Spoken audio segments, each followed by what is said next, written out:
حضرت امام حسین رضی اللہ تعالی عنہ جب راستے میں تھے اور حر بن یزید ریاحی مقابلے میں آ گیا اور ان کے ساتھ کوفی بھی تھے، تو اس وقت ان سے مخاطب ہو کر کے کوفیوں سے آپ نے ایک خطبہ ارشاد فرمایا کہ لوگوں، میں تمہیں بتانا چاہتا ہوں کہ میں کیوں یہاں آیا ہوں، میرے آنے کا مقصود کیا ہے۔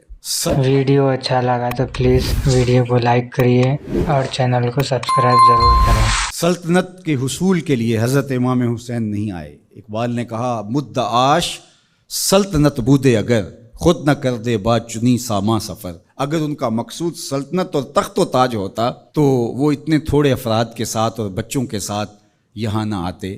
ان کا مقصود یہ نہیں تھا۔ ان کا مقصود کیا تھا اور وہ کیوں آئے تھے، ذرا ان کے کلمات سنیے، اس سے آپ کو فلسفہ شہادت حسین بھی سمجھ میں آئے گا اور امام حسین رضی اللہ تعالی عنہ کے قیام کا مقصد بھی سامنے آئے گا۔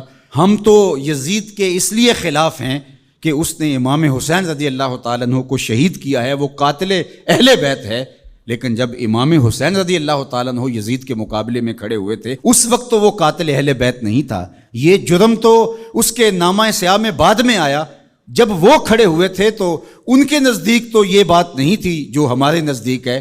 امام حسین رضی اللہ تعالیٰ عنہ ان کے اعیان و انصار کا قتل کرنا بہت بڑا جرم ہے اور اس وجہ سے بھی ہم یزید کے خلاف ہیں، لیکن اس کی دوسری وجہ وہ ہے جس وجہ سے امام حسین یزید کے خلاف تھے، ہم بھی اسی وجہ سے یزید کے خلاف ہیں۔ اب وہ کیا وجہ تھی جو امام حسین رضی اللہ تعالی عنہ نے بیان فرمائی؟ یہ کوئی مبہم وجہ نہیں ہے کہ زمانے تک پہنچی نہیں ہے۔ یہ الگ بات ہے کہ کربلا کو ایک کہانی اور ایک قصہ بنا کر کے جو ہے وہ لوگوں کے اندر مروج کیا گیا اور اس کی معنویت، اس کی حقیقت اور اس کی مقصدیت پر پردے آ گئے۔ سنو امام حسین رضی اللہ تعالیٰ عنہ نے کیا فرمایا، الا وَإِنَّ هَؤُلَاءِ قَدْ لَازِمُوا طَاعَةَ الشَّيْطَانِ۔ میں اس لیے کھڑا ہوا ہوں، اس لیے میدان عمل میں موجود ہوں، بچوں، بوڑھوں اور جوانوں کے ساتھ، دودھ پیتے شیر خواروں کے ساتھ میں اس لیے میدان عمل میں آیا ہوں کہ یزید اور پوری یزیدیت قد لازموا طاعۃ الشیطان، انہوں نے شیطان کی اطاعت کو قبول کر لیا ہے۔ ویڈیو اچھا لگا تو پلیز ویڈیو کو لائک کریے اور چینل کو سبسکرائب ضرور کریں۔ وَتَرَكُوا طَاعَةَ الرَّحْمَٰنِ، اور رحمان کی اطاعت کو ترک کر دیا ہے۔ اب جب رحمان کی اطاعت کو ترک کر دیا جائے اور شیطان کی اطاعت کو لازم کر لیا جائے تو حسین پھر بھی نہ کھڑا ہو تو پھر نبی کے لعاب کا اور فاطمہ کے دودھ کا اثر نظر کب آئے گا؟ اللہ اکبر!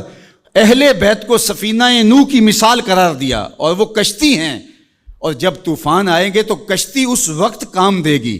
اگر کوئی فوج میں بھرتی ہو اور جب جنگ لگے تو اس وقت وہ چھٹی پہ چلا جائے تو یہ سوائے لطیفے کی اور کیا ہو سکتا ہے؟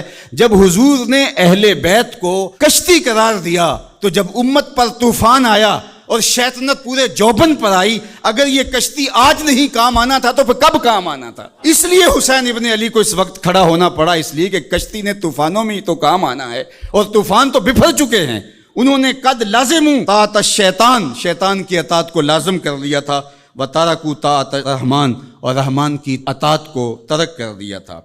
وَأَظْهَرُوا الْفَسَادَ، اور فساد بپا ہو گیا تھا۔ وَأَطَّلُوا الْحُدُودَ، حدود شرعی کو معطل کر دیا گیا ہے۔ وَأَحَلُّوا حرام اللہ وَحَرَّمُوا حلالہ، اللہ نے جن چیزوں کو حلال کیا ہے اس نے حرام کر دیا، اور جس کو اس نے حرام کیا اس نے اس کو حلال کر دیا۔ اب یہ ہیں یزید کے کرتوت، یہ ہے اس کا عمل۔ تو حضرت امام حسین نے فرمایا مجھے بتاؤ، جب میرے رسول کی شریعت پامال ہو رہی ہو، حلال کو حرام کر دیا جائے، حرام کو حلال کر دیا جائے، حدوں کو معطل کر دیا جائے اور فساد بپا ہو جائے، شیطان کی اطاعت کھلے بندوں کی جائے، رحمان کی اطاعت ترک کر دی جائے، تو جس کے پاس کشتی ہے اس طوفان میں، کیا وہ اب بھی میدان عمل میں نہیں آئے گا؟ تو کہا حسین ابن علی اس لیے آیا ہے کہ اس وقت حسین ابن علی کا ہی آنا بنتا تھا، اس لیے کہ پیغمبر کی گود میں حسین ابن علی ہی تو کھیلا تھا، اس لیے آج حسین ابن علی میدان عمل میں موجود ہے۔ اللہ اکبر! یہ تھا مقصد حضرت امام حسین رضی اللہ تعالیٰ عنہ کا۔ نہ تخت و تاج کی چاہت تھی، نہ کوئی بغاوت تھی، اور نہ جلد بازی کا نتیجہ تھا، بلکہ بہر حق در خاک و خون غلطی داست۔ مقصود حضرت امام حسین رضی اللہ تعالیٰ عنہ کا حق کے لیے خاک و خون میں اپنے آپ کو ملانا تھا، پس بنائے لا الہ گردی داست، اور لا الہ کی بنا کو حضرت امام حسین نے قائم کرنا تھا۔